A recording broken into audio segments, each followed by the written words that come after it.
چند سال کلاس زبان رفتم نمیتونم صحبت کنم.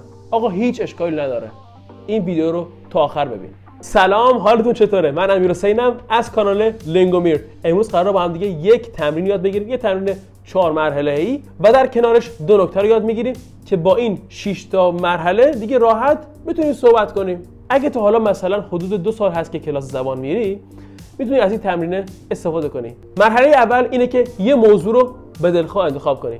اگه موضوعی توی ذهنت نیست، میتونی آقا راحت از هوش مصنوعی استفاده کنی دیگه چی از این راحت‌تر؟ هوش مصنوعی چت جی پی تی، کوپایلوت یا جمینای گوگل.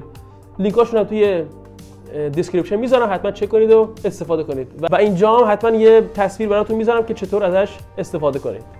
مرحله دوم بعد از انتخاب موضوع اینه که شما باید همزمان از خودتون فیلم بگیرید یا صداتون رو ضبط کنید که شما بعدش بتونید به مکالمتون گوش بدید. حالا میگم چرا. مرحله سوم بعد از ضبط کردن شروع کردن به صحبت کردن دیگه.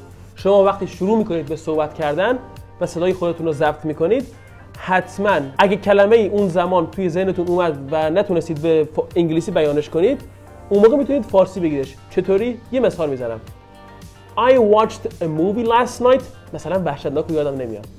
It was very وحشتناک. مثلا من دیشب یه فیلمی دیدم و کلمه وحشتناک رو به انگلیسی یادم نمیاد و همون موقع به فارسی میگمش و همون موقع که اون فارسی رو میگم یادداشت میکنم و بعدش میرم چک میکنم که انگلیسیش چی میشده. ممکنه اون اوایل کمی مسخره به نظر بیاد، ولی خب کم کم عادت میکنید. و مرحله چهارم اون کلمات و ساختارهایی که به فارسی نوشتید و انگلیسیش رو بلد نبودید و میرید از اینترنت یا از یه معلمی گیر میادید و پیدا میکنید. حتما هم روزانه از اونها استفاده میکنید و تمرین رو تکرار میکنید که دیگه به راحتی بتونید از اون ساختار یا اون کلمه استفاده کنید. نکته پنجم اینه که آقا به جای این که تو طول روز بری توی اینستا الکی ول بچرخی یا وقت تو الکی تلف کنی، با خودت تو طول روز انگلیسی صحبت کن. در اوقات فراغت شروع کن با خودت صحبت کردن. حالا یا اشتباه یا درست بودنش مهم نیست، مهم اینه که شما شروع کنی به صحبت کردن. این نکته است که مهمه. و نکته آخر اینه که آقا از لهجه داشتن نترس. چه اشکالی داره؟ شما مثلا همین هندی‌ها رو ببینید، لهجهشون داغونه ولی خیلی با اعتماد به نفس صحبت میکنن. پس هیچ نیازی نیست که شما لهجهتون همون اول نیتیو باشه. چه اشکالی داره؟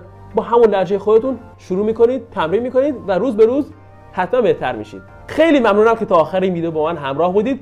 اگه فکر میکنی این ویدیو به درد کسی میخوره، حتما برای یکی بفرستش. و اگه تا حالا به کانال سابسکرایب نکردی، همین الان دکمه ساب رو بزنید و زنگوله رو هم فعال کنید که اولین نفری باشید که ویدیوی من رو میبینید. Until the next time, stay Lingomary.